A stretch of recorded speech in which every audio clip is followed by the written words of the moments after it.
আজকে কি সুন্দর দিন কাটাইতাম।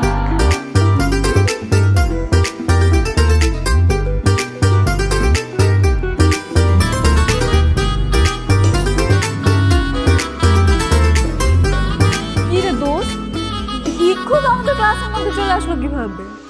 আরে যা দেখ, দারোয়ানের চোখ ফাঁকি দিয়ে চলে আসছে মনে হয়। এই ছেলাই, এইখানে ভিক্ষা দেওয়া হয় না, এটা একটা ক্লাসরুম। তোমার যদি ভিক্ষা নিতেই হয় তুমি নিচে ওয়েট করো, যাওয়ার সময় কেউ তোমাকে সাহায্য করে যাবে।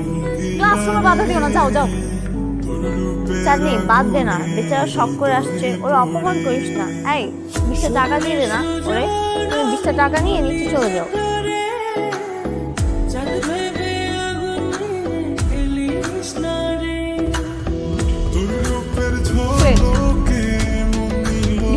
মানে ওয়াই ওকে দেখেই তো বোঝা যাচ্ছে যে ও একটা সুস্থ স্বাভাবিক মানুষ। এই ছেলাই, তুমি সুস্থ না? তাহলে কেন আমাদের কাছে সাহায্য চাচ্ছ? রিক্সা চালাও, গ্যারেজে কাজ করো, ভাতের হোটেলে কাজ করো, কিছু একটা করে খাও। সুস্থ স্বাভাবিক মানুষ, মানুষের কাছে কেন সাহায্য চাবে তুমি? আমি তো এই জায়গায় কোনো সাহায্য চাইতে আসিনি। সাহায্য চাইতে আসেনি? তাহলে কেন এসেছো? আমি এই জায়গায় এসে ইফতেখার স্যারের লগে দেখা ইফতেখার স্যারের সাথে দেখা করতে আসছিস না? এসব ধান্দা আমরা বুঝি। যা ক্লাসেতে ব্যাগ যাবে না।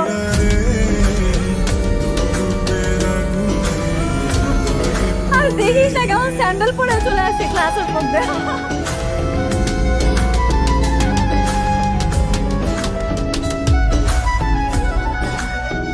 কি অবস্থা?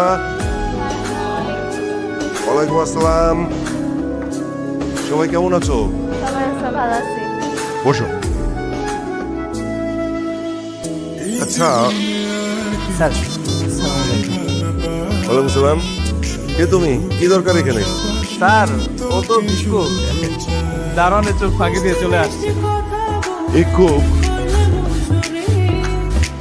না স্যার, আমি নূর ইসলাম, ইফতেখার স্যারের লগে দেখা করতে আইছি।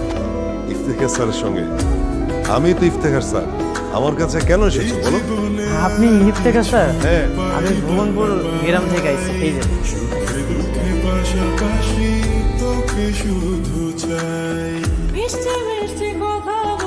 প্রিয় ইফতেখার, চিঠি হাতে যাকে পাঠালাম ওর নাম নূর ইসলাম। আমার একমাত্র নাতি, আজ থেকে ওর সব দায় দায়িত্ব তোমার।